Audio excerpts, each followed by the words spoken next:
السلام عليكم يا الأحباب، كيف أحوالكم؟ إن شاء الله تكونوا بخير بصحة جيدة وتكونوا بأحسن الأحوال.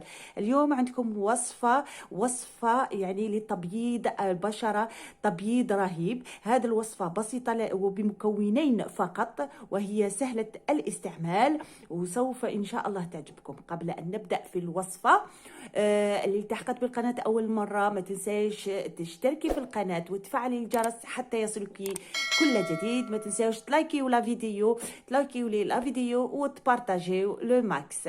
إذا قبل أن نبدأ في الوصفة، فاصل ونواصل. Let's go.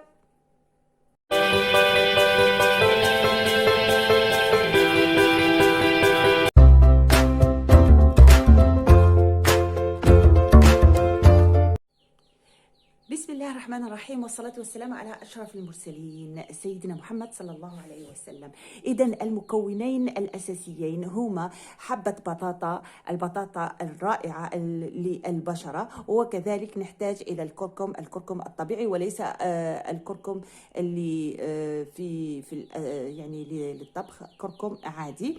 إذا نأخذ حبة بطاطا ونبشرها أولا.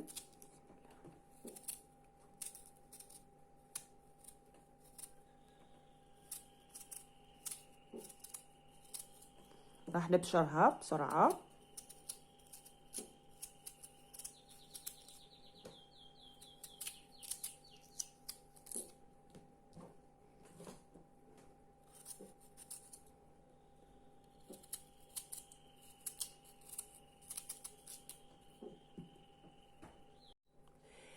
بعد ما بشرنا حبة البطاطس، راح نسكرفجها on va la râper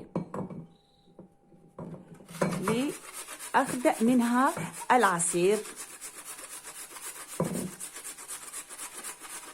بهذه الطريقة.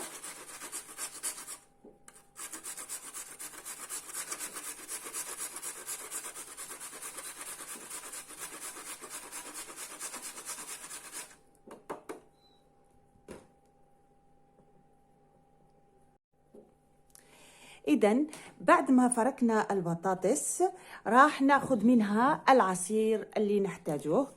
راح ناخذ العصير بداخل، راح نحتاجه هذا العصير، عصير البطاطس بهذه الطريقة.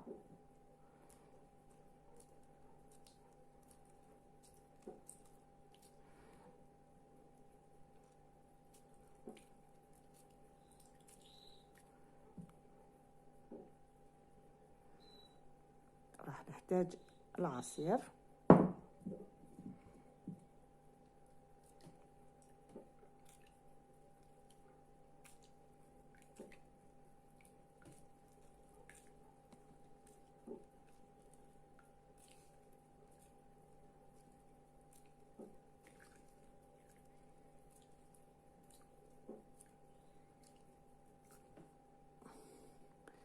هكذا بهذه الطريقة. ثم راح ناخذ صحن ونضع فيه، راح نحتاج إلى ملعقتين كبيرتين من عصير البطاطس،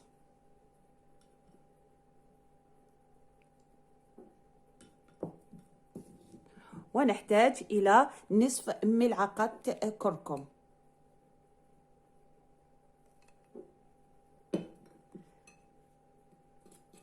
ثم نمزج جيدا بهذه الطريقة.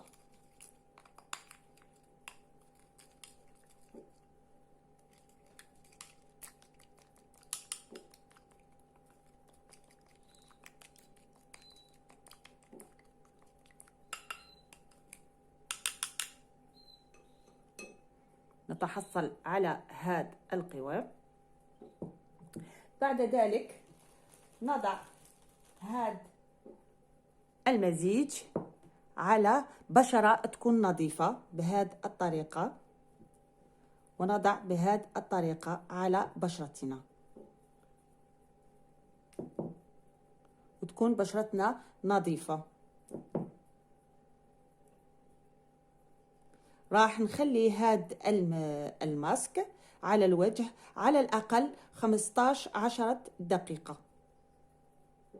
بهذه الطريقة حنحطها ونتركها 15 دقيقة على الوجه.